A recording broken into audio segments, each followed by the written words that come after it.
හැමෝටම සුබ දවසක්. ඉතින් මම කලින් වීඩියෝ එක දාලා තියෙනවා සෝෂල් මීඩියා මාකටිං ගැන කරපු පළවෙනි වීඩියෝ එක පාර්ට් 1 එක විදියට. ඉතින් දෙවෙනි පාර්ට් එක විදියට මෙන්න මේක තෝරගන්නවා වෙබ් හෝස්ටින් ගැන තමයි අපි අද කතා කරන්න යන්නේ.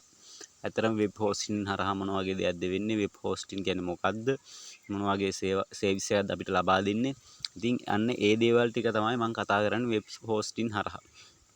ඉතින් තව දෙයක් කියන්න ඕන, වීඩියෝ සීරීස් එක බලන කෙනෙක් නම් මගේ channel එකට අලුත් කෙනෙක් නම් වීඩියෝ සීරීස් එක පළවෙනි part 1 එකේ ඉඳලම බලාගෙන ඉන්න. මොකද මේක මැදින් බලලා ස්කිප් කර බලලා එහෙම බලපුවාම තේරුමක් නැහැ, තේරුම් ගන්න අමාරුයි. අනික මම ටෙක්නිකල් වචන ගොඩක් දුරට පාවිච්චි කරනවා අඩුයි. ඒ වගේම සරල විදිහට තමයි මේක කියලා දෙන්නේ. ඉතින් අපි හැමෝම පාවිච්චි කරන සෝෂල් මීඩියා හරහා ගේමක් ගහන්න පුළුවන්. ඉතින් channel එක subscribe කරලා එතකොට අඩුපාඩු තියෙනවා නම් ඒවා කමෙන්ට් එකක් විදියට දාන්න. ප්‍රශ්න තියෙනවා නම් කමෙන්ට් සෙක්ෂන් එකේ කමෙන්ට් එකක් දාලා අහන්න. මේ වගේ මගේ නොලෙජ් එක මම ඔයාලත් එක්ක බෙදා ගන්න ගමන් තමයි මම වීඩියෝ සීරීස් එක ඉදිරියට කරගෙන යන්නේ. හරි, එහෙනම් අපි වැඩි කතා නැතුව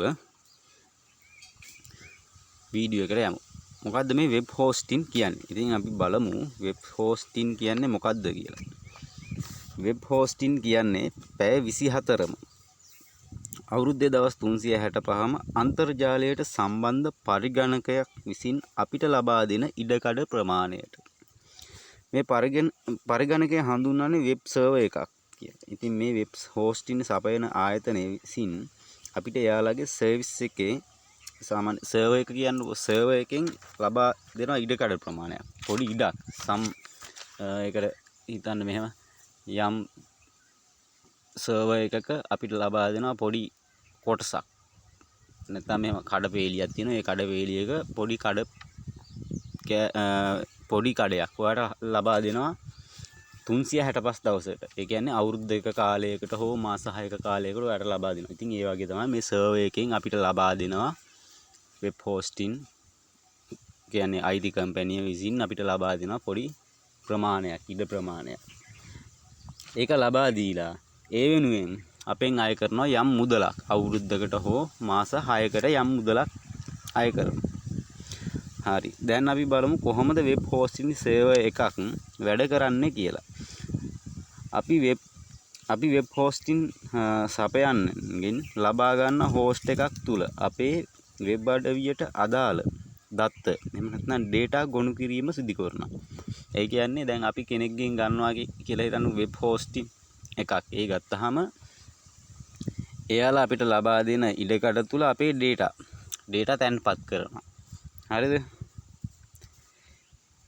ඊට පස්සේ යම් කෙනෙක් අපේ වෙබ් අඩවියේ නම එහෙම නැත්නම් ඩොමේන් නේම් එක සාමාන්‍ය ඩොමේන් එකක් දන්නේ නැති කෙනෙක් නම් වෙන්න බෑ. ඉතින් ඩොමේන් මේවා ගැන දන්නවනම් ඩොමේන් එක කියන්නේ මොකක්ද කියලා දැනගන්න. සාමාන්‍ය දැන් ඔයා හිතන්න google.com. ඉතින් google කියන කැලේ තමයි google එකේ තියෙන ඩොමේන් එක. ඒ වගේ තමයි දැන් සාමාන්‍ය මගේ තියෙන sanjulakshan.lk.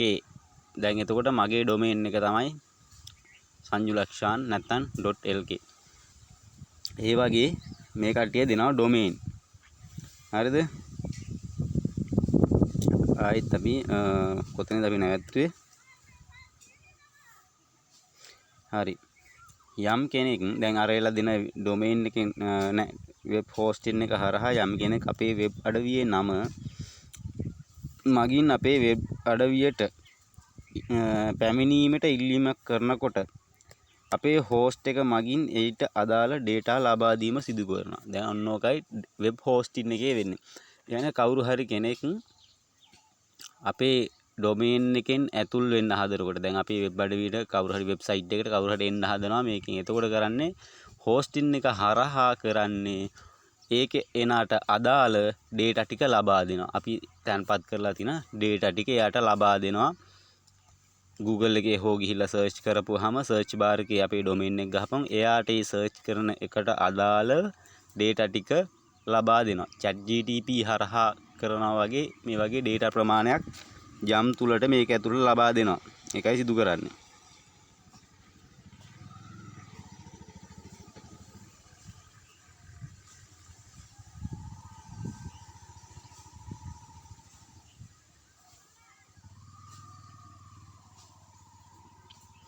හරි දැන් අපි බලමු වෙබ් හෝස්ටින් එකක් ඔබට මිලදී ගන්න පුළුවන් කොහොමද කියලා. සහ වෙබ් හෝස්ටින් එකක් මිලදී ගැනීමට ප්‍රථම ඔයා සැලකිලිමත් විය යුතු කරුණු මොනවද කියලා. ඉතින් පළවෙනි කරුණ තමයි අපි වෙබ් හෝස්ටින් එකක් ගන්නකොට අන්තර්ජාලය. ඒ කියන්නේ අන්තර්ජාලය තුළ වෙබ් හෝස්ටින් සපයන ආයතන 10 ගණනක් ඉන්නවා. කියන්නේ ගොඩ ප්‍රමාණයක් ඉන්නවා වෙබ් හෝස්ටින් සපයන. දැන් ලංකාවේ මං හිතන්න විදිහට ලංකාවේ තියෙනවා. වෙබ් හෝස්ටින් සපයන ආයතන ලංකාවේ තියෙනවා. ඉතින් ඔයා මෙතනදී කරන්න ඕනේ වෙබ් හෝස්ටින් ආනයන කරන කියන්නේ වෙබ් අඩවියකට ගිහිල්ලා ඒ කියන්නේ වෙබ් හෝස්ටින් එක සපයන වෙබ්සයිට් එකට ගිහිල්ලා එයාලා සපයන වෙබ් හෝස්ටින් පැකේජ් අතරින් ඔයා කැමති පැකේජ් එක සමහරවිට මෙහෙම හිතන්නකෝ මාස 6ක පැකේජ් එකක් හෝ මාස අවුරුදු 3ක අවුරුද්දක පැකේජ් එකක් ඔයා බයි කරන්න ඕනේ. ඊට පස්සේ බලන්න ඕනේ මෙන්න මේ ටික. මේ වෙන විට ගොඩාක් ප්‍රසිද්ධ සහ වෙබ් හෝස්ටින් මිලදී ගැනීමට සුදුසු වෙබ් අඩවි ලෙස මෙන්න මේවා ටික කියන්න බෑ. කියන්නේ මම පාවිච්චි කරන වෙබ් හෝස්ටින් එකක් මම ගන්නේ මෙන්න මේ මම රෙකමන්ඩ් කරනවා මෙන්න මේ ටික ඔයා ගන්න කියලා. මොකද මේවා පොඩ්ඩක් හයි රේටින් තියෙන කම්පැනි ටිකක්. ඉතින් මේ වගේ වෙබ් හෝස්ටින් එකක් ගන්නවා නම් ඒ ටික ඔයාට වටී කියලා මම හිතනවා. පළවෙනි එක name cheap කියලා එකක් තියෙනවා. අනිත් එක තමයි A2 hosting, godaddy.com, siteground.com, bluehost. ඒ ටික විතරයි. ඉතින් අන්න ඒ ටිකෙන් ගන්නවා නම් ගොඩාක් හොඳයි. මොකද වෙබ් හෝස්ටින් එකක් හරියාකාරව කරගන්න පුළුවන් කියලා මම හිතනවා. ඒ කියන්නේ මම ඔය කියපු සයිට් වලින්. මොකද ඒ සයිට් මට හම්බෙලා තියෙන සයිට් වලින් බලපුවාම ඒ ටික ගොඩක් දුරට ලංකාවට සපෝට් කරනවා.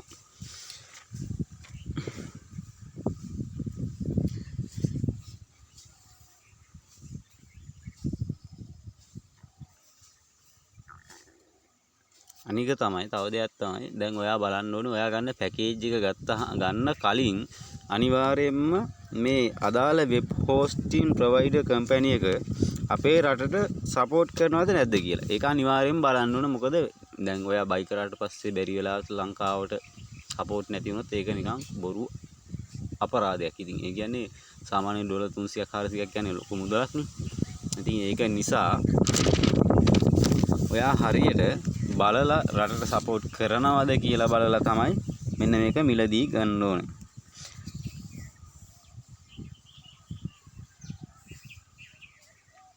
හරි දැන් අපි බලමු වෙබ් හෝස්ටින් එකක් මිලදී ගන්න කලින් මොන වගේ දේවල්ද සැලකිලිමත් වෙන්න ඕන කියලා.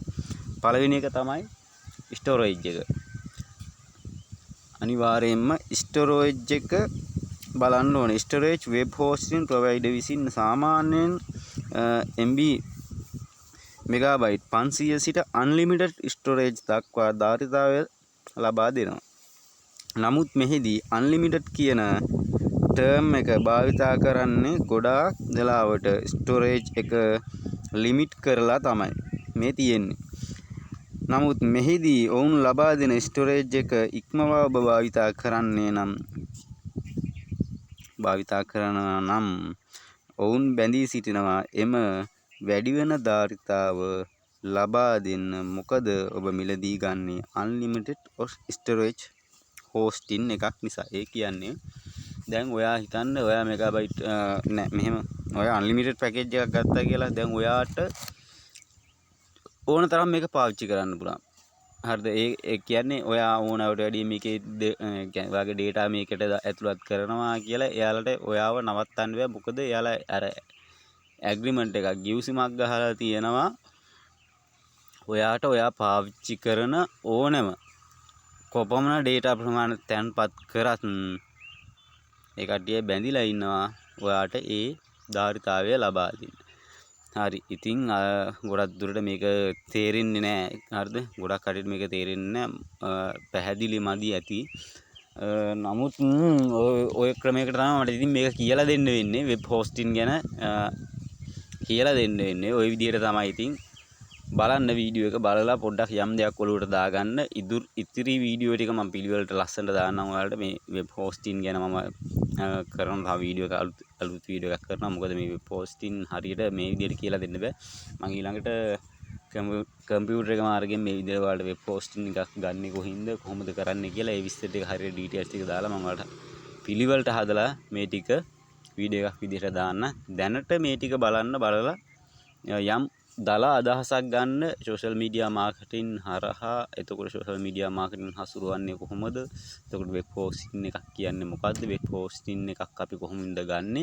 ඉතින් ඒ ටික ඔයා අනිවාර්යෙන් බලා ගන්න. මම නම් රෙකමන්ඩ් කරනවා godaddy.com එක. ඒක ඇවිල්ලා මාර හොඳයි. ඒ වගේම godaddy.com එකෙන් අපිට ගන්න පුළුවන් දේවල් ගොඩක් තියෙනවා. එයාලගේ මේ සර්වර් එක අපේ රටට සපෝට් කරන නිසා මමත් පාවිච්චි කරන්නේ godaddy.com එකෙන් ගත්ත එකක් තමයි. ඉතින් ඒක පාවිච්චි කරන්න. හරි. අදට වීඩියෝ එක මෙච්චරයි. ඉතින් අනිත් එක කියන්න ඕනේ channel එකට අලුත් කෙනෙක් නම් අනිවාර්යෙන් channel එක subscribe කරලා support එකක් දෙන්න. ඒ වගේම තමයි මේ පළවෙනි වීඩියෝ එක සීරීස් එකේ ඉන්නලම බලාගෙන ඉන්න. හරි හැමෝටම සුබ දවසක් කියලා ගිහිල්ලා එන්න.